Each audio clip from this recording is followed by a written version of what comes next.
Pour vous permettre de pratiquer sur les notions abordées dans cette vidéo, nous avons mis en place une série d'exercices. Je vous invite à vous rendre dans la description de la vidéo. Vous y retrouverez toutes les informations nécessaires pour obtenir l'exercice et la correction détaillée. Il est maintenant temps pour nous d'aller vers du concret et la première chose que nous allons faire ensemble est de créer notre premier programme. Nous sommes dans la transaction SE80 dans le package destiné à notre série. Nous allons ici effectuer un clic droit, Create et enfin Programme. SAP nous demande alors le nom de notre programme et j'en profite pour vous rappeler la naming convention qui nécessite de commencer tout programme par la lettre Z. Ici, nous allons l'appeler comme ceci et je vais continuer pour arriver dans la prochaine fenêtre nécessitant des informations supplémentaires pour la création de notre programme. Les champs importants à renseigner sont comme d'habitude la description, ici, le type de programme, ici, est-ce que c'est un programme exécutable ou qui peut tourner tout seul en arrière-plan? Nous avons également le statut, est-ce que c'est un programme de test par exemple? Ainsi que l'application juste ici. En d'autres termes, à quel module est-il destiné ou est-il cross-module? Les autres champs ne sont pas utiles pour l'instant. Appuyons sur le bouton Save et passons à la suite. Ici, évidemment, nous devons valider notre package, enregistrer, valider maintenant avec notre transport request et continuer. Une fois créé, vous pouvez apercevoir à droite de votre écran ce qu'on appelle l'ABAP Editor. Et la première chose que l'on voit apparaître sont des lignes de commentaires. J'aimerais alors, avant de rentrer directement dans le vif du sujet, vous faire un petit encart pour vous parler du clean code. En effet, pour vous l'expliquer clairement, nous pourrions apparenter l'écriture d'un programme avec l'écriture d'un texte.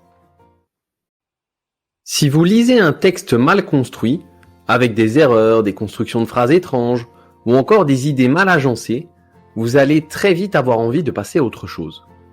Il en va de même pour un code mal construit. Le but ici n'est pas de lister l'entièreté des bonnes pratiques, ce qui pourrait vite être rébarbatif. Néanmoins, quand une bonne occasion se présente, il est alors intéressant d'aborder un sujet en particulier. Et ici, je vais commencer par les commentaires. Ces derniers sont essentiels pour donner des indications sur le code au lecteur, qu'il soit lui-même développeur ou consultant, pour le debugging notamment. Un commentaire se déclare de deux manières en ABAP. Soit un astérisque au début de la ligne, qui considérera alors tout l'ensemble en commentaire, soit un guillemet après l'écriture d'une instruction ou statement en anglais. Cette partie du code n'est pas lue ou interprétée par SAP. Bien que les commentaires soient essentiels, attention de ne pas trop en abuser non plus. Un bon commentaire doit apporter une plus-value telle qu'expliquer une notion complexe, décrire un processus ou encore expliquer un choix de conception. S'il n'apporte rien, alors mieux vaut l'éviter. Revenons sur notre programme et la première chose que je conseille est d'indiquer dans les commentaires une référence à l'auteur, ainsi qu'une description du programme, le but de sa création. Vient ensuite la première instruction ou statement du programme, l'instruction report. C'est elle qui indique le début d'un programme exécutable, en récupérant le nom de ce dernier pour terminer par un point qu'on appellera période. Chaque instruction devra obligatoirement se terminer par un point pour la valider et la rendre compréhensible par SAP. Dans SAP, il existe une multitude de statements et forcément, il arrive que certains nous soient inconnus. C'est pourquoi je vous conseille vivement d'utiliser l'aide de SAP quand l'instruction vous est inconnue et que vous avez besoin d'aide sur sa construction ou encore sa syntaxe. Pour cela, placez-vous dessus et appuyez sur la touche F1 de votre clavier et vous arrivez dans l'aide de SAP.